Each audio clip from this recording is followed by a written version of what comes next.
So quaternary structure, I was talking about it. So it's got multiple subunits, and each subunit may have different function because they have a unique structure.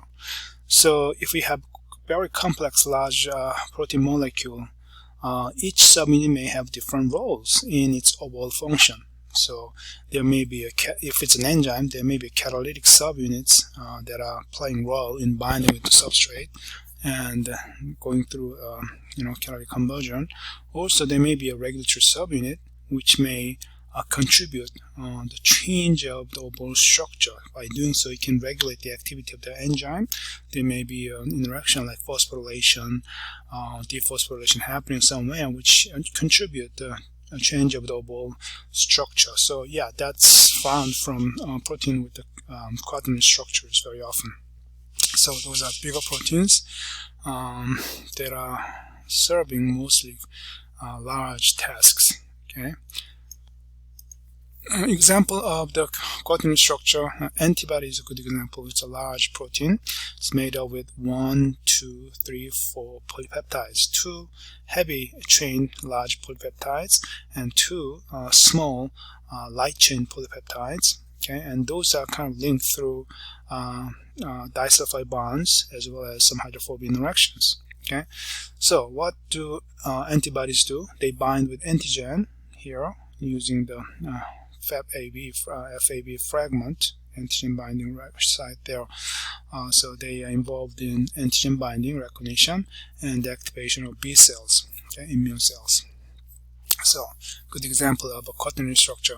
In the three-dimensional view, you can see that 2 light chains and 2 heavy chains, and probably a disulfide bond showing up there. Okay. And another example, hemoglobin protein that are found from your red blood cells, right? It's made with 4 polypeptide again, 1, 2, 3, 4.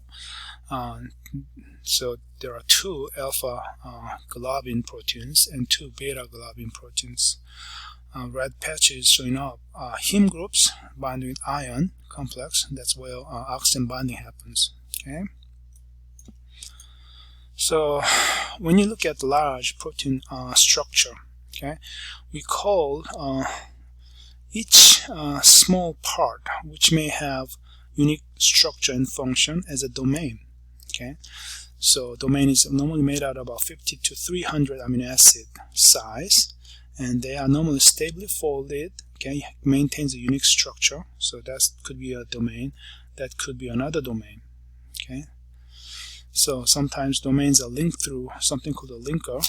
We can talk about that. So domain, understand what it is. There may be a unique structure and function there in each domain.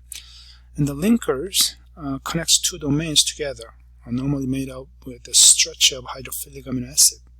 Okay, so there's a linker right there. Okay, and then if you look at this, yeah, so that Fab fragment, antibody binding fragment, is linked with the here FC fragment. Okay, so there's a linker region there. So here's that linker or hinge region made with the stretch of hydrophilic amino acid. We're talking about right there. Okay, so understand what linker or hinges are.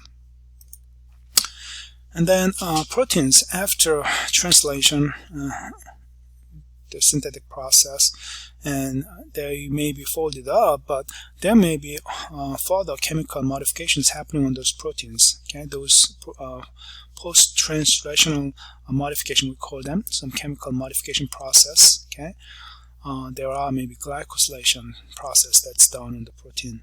Okay, or phosphorylation that's done on the protein. So glycosylation means what? It's addition of sugar molecules to amino acid. Okay, so proteins have carbohydrates attached to its structure. Okay, that's what glycosylation is. A lot of proteins are normally membrane-bound proteins are glycosylated, highly glycosylated. Okay, so how is it possible? Normally, sugar molecule, glucose, is added to specific amino acid like asparagine, okay, through N-linked glycosylation, or serine. Okay, it's N-linked glycosylation is possible, or if it's linked to the threonine amino acid, we call it O-linked glycosylation. So sugar molecules, glucose molecules can be added. okay, to proteins. So where does it happen? It happens in ER and the plasma reticulum after protein translation is done. So almost like simultaneously. So ER, rough ER, is the site of translation. As you know, there are a bunch of ribosomes found, right? As soon as it's being made, it's also glycosylated as well. Okay, and then they may be secreted to the outside of the cell, or they could be just membrane bound. They're involved in signal transduction pathway a lot. Okay, and then phosphorylation. Phosphorylation meaning you are adding a phosphate to your protein. So protein may have phosphate added to it. Okay, where is it added to? Serine, threonine, tyrosine, or histidine are 4 main amino acids where phosphate could be added to. Okay, so there are of course enzymes that are helping this phosphorylation. We call those enzymes like kinase enzymes. Kinase can help the phosphorylation of the proteins.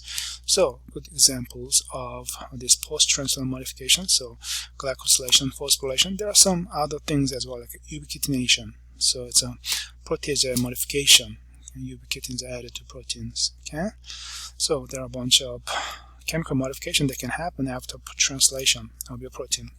And the protein, of course, should be folded correctly to be able to maintain its structure and function. Okay, so what's the principle of folding? So like I said before, amino acid sequence is the key. Okay, so hydrophobic amino acids should be varied inside of a protein. Hydrophilic ones exposed to outside. And then all those interactions that are being made among R groups, like ionic bonds, hydrophobic interactions, hydrogen bonds, disulfide bonds, and all of those contribute protein folding. Okay, so protein can be denatured and it can be folded into its original structure, native structure. Okay, or if it's not folded correctly, we call that scramble or kind of denatured structure. Okay, which is not good. Okay, so there was a classical experiment done by an Amphisen et al. Who did a work on ribonuclease. Ribonuclease is an RNA cutting enzyme. Okay, if we treat that enzyme with strong denaturants like urea, guanidine hydrochloride, okay, and beta-mercaptoethanol, which is a strong reducing agent that can break off disulfide bonds. Okay, you can see the original structure is denatured. Okay, it's unfolded. Okay, but if you remove these strong denaturant, they could go back to the folded original condition. So yeah, protein can be unfolded, okay, or it can be refolded back. Okay, so it could be reversed. Okay, that's what it means.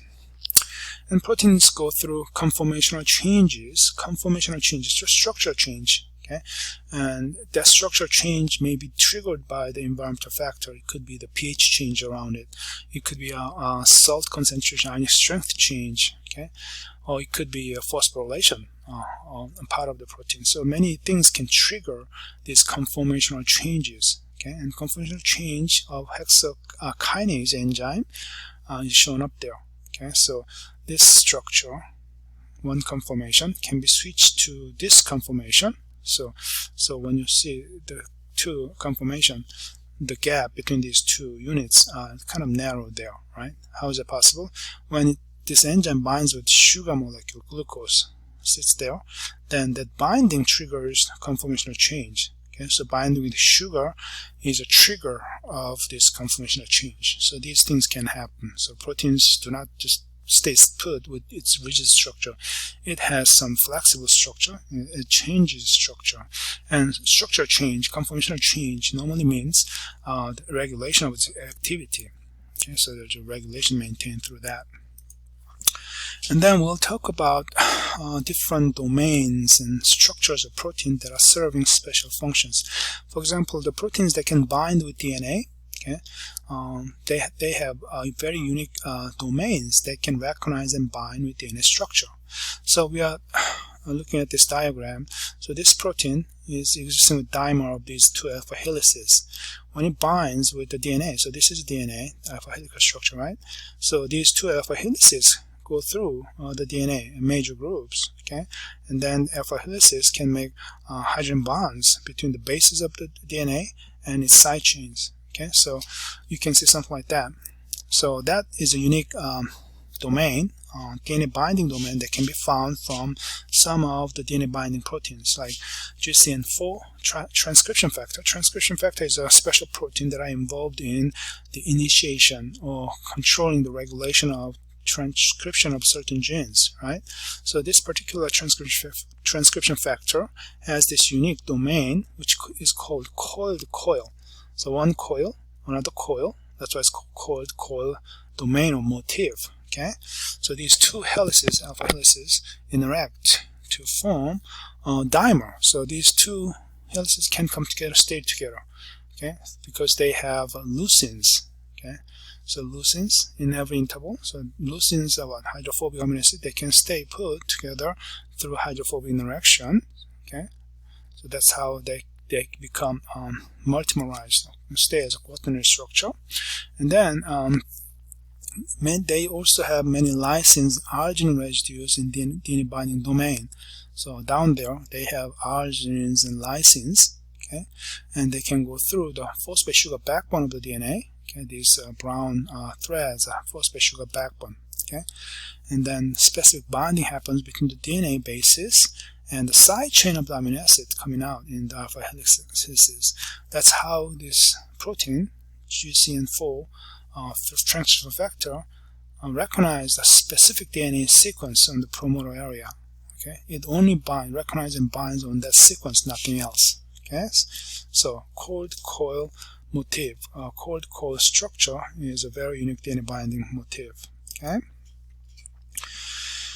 and another example, bacteriophage lambda repressor. Bacteriophage is a virus, right, that can infect bacterial cells. So we call them bacteriophages, lambda virus. And there's a special protein called the repressor. We'll learn about this again later on when we talk about the gene regulation mechanism in the prokaryotic cells and bacteriophages. But this repressor protein binds the unique part of its own genome. Okay, and this protein has, again, helix turn helix motif, not coiled coil. It's a helix. See, there's alpha helix, and that's turned, and there's another helix going on. It's like coiled coil, but there's a turn there. Kind of extreme turn. There's a helix there, and there's a turn there. Okay, and then another helix there. It's a helix turn helix. That's how it's called. Okay, so two alpha helices, they can enter the major group of DNA, so write the major group, okay, and then amino acid side chains, okay, of alpha helix, they can form hydrogen bonds with the bases and the phosphate sugar backbone. So those hydrogen bonds are showing up there as dotted lines there. Okay, so hydrogen bonds can be formed. That's how this repressor protein recognizes the unique sequence, such as GCC, TG, ATC, in its own genome. So that's the unique sequence it recognizes and bind there. So that's how it's regulating the gene expression mechanism of the genome. Okay, so understand helix turn helix motif. And the third motif is called zinc finger motif. Zinc finger motif. So there's zinc ion in there in this unique motif. So there's another helix there, but this part is very unique, the zinc finger. So zinc finger motif is made out of alpha helix, and then there's a turn there, and then two beta plated sheet forms. So there's one plated sheet, another plated sheet, okay, anti-parallel beta plated sheet there. So alpha helix, two beta plated sheet come together, and they are held together through this zinc ion there. Okay, so they have conserved the cysteine and histidine residues within the structure, cysteine and histidine, and they bind with the zinc ion there. Okay, so the cysteine and histidine. So this unique structure allows these protein motifs to bind with the DNA, recognize and bind with the DNA. Okay, so specific binding happens between the bases of DNA and helix of the protein. So this helix is playing an important role in the DNA binding. So this DNA, again, there are bases there, right? So this helix going through this major group will make, the recognition and binding with the base part of the DNA structure there. So it can recognize and bind with the unique DNA sequence. Okay, that's how it works.